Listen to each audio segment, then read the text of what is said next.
სიჭარბე, რომელიმე მხარის სიჭარბე დაუშვებელია და აი ნდებუს ტომში, აფრიკულ ტომში ტერნერს მოყავს ტყუპებთან დაკავშირებული რიტუალი. თვითონ ტყუპების თემა არის ანომალია, იმიტომ რომ ეს არის თუკი თქვათ უნაყოფობის დროს ხდება რიტუალები ტარდება ნაყოფიერების მოსახვეჭად, ხო, გამოსაწვევად სამყაროში. აღმოჩნდა, რომ ნაყოფიერების სიჭარბეც ისეთივე პრობლემაა და ესეთია ტყუპები. და ნდებუს ტომში, აფრიკულ ტომში იყო სპეციალური რიტუალები ჭარბი ნაყოფიერების წინააღმდეგ. ხო, ესეთია ცოტა რაც უფრო მეტი მით უკეთესი, ხო, ჩვენ რომ ვამბობთ ხოლმე, ხო, ადამიანები, მაგრამ არა. ეს არის უკვე დისბალანსი, იმიტომ რომ არაფერი არ ხდება სამყაროში საზღაურის გარეშე. ის რომ შენ დღეს მოგეცა ჭარბად, ხო, ის მოგეცა შენი რომელიღაცა მომავლიდან და იმ მომავლიდან წამოიღე ის შენ ამჟამინდელი ჭარბი ბედნიერება და სიხარული. ამიტომ არის ეს ბალანსი საჭირო. გამიგეთ? როცა აფირმაციებით თქვათ რაღაცას ითხოვს ადამიანი და თქვათ და იღებს ან ასკეზით, ის აუცილებლად იღებს თავისი სასიცოცხლო ენერგიის ხარჯზე. იმას თავისივე თავს ართმევს რომელიღაცა მომავლიდან, თავისივე მომავლიდან. ამიტომ ჩვენ მხოლოდ ის უნდა მივიღოთ, რისი დაშვებაც არის სამყაროდან, როგორც წყალობა, როგორც ვთქვათ, ჩვენი ჭარბი ენერგიის, სასიცოცხლო ენერგიის გამომუშავებით და რაღაცა ძღვენი, ყველაზე სწორი არის თავარი ჩემი საყვარელი უნივერსალური კანონი სამყაროსთან ურთიერთობის. დედამიწა ხო არის ისეთი ადგილი, სადაც ადამიანი თავისუფალი ნებით არის გაჩენილი, ხო?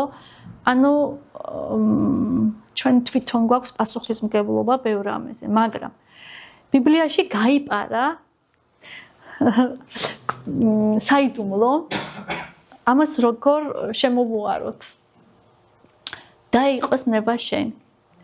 და თუ ჩვენ სამყაროს ნათელ ძალებს, ჩვენ მფარველ ანგელოს მივცემთ უფლებას, ჩვენ უნდა მივცეთ ეს უფლება, მათ არ აქვთ ამის უფლება.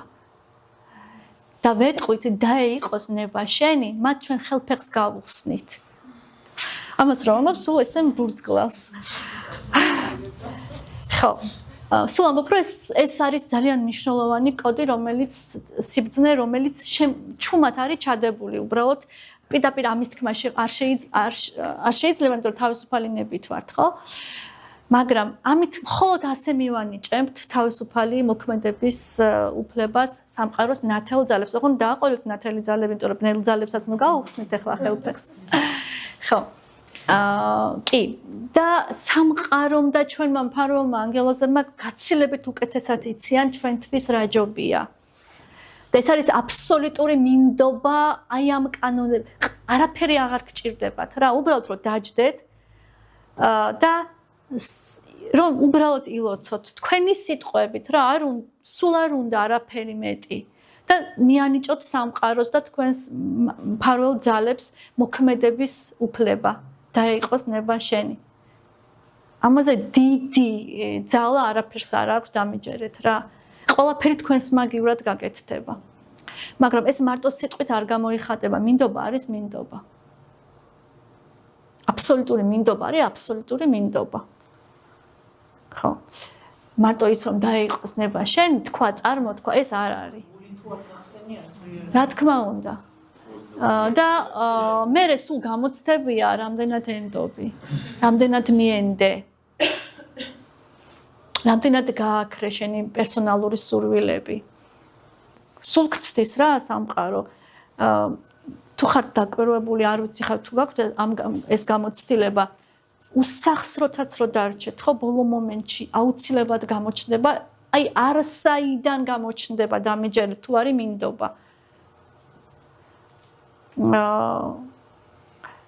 ძალიან დიდხანს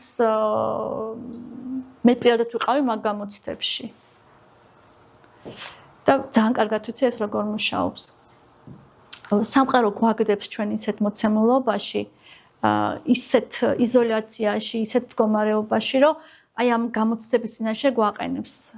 და რაც უფრო ვთქვათ, სულიერ უფრო მეტად ვართ ამ პრაქტიკებში, ამ გზაზე, მით უფრო რთულდება ეს გამოცდები. კომბინაციები უფრო რთულდება ის მარიოს თამაში რო აღარ ერთ ლეველს გადალახა, მე უფრო რთული იწყება, მე კიდე უფრო რთულდება და ეს არ მთავრდება. ხო და სადმე ან რომ გაჩერდე ეგრეც აღარ გამოდის რა.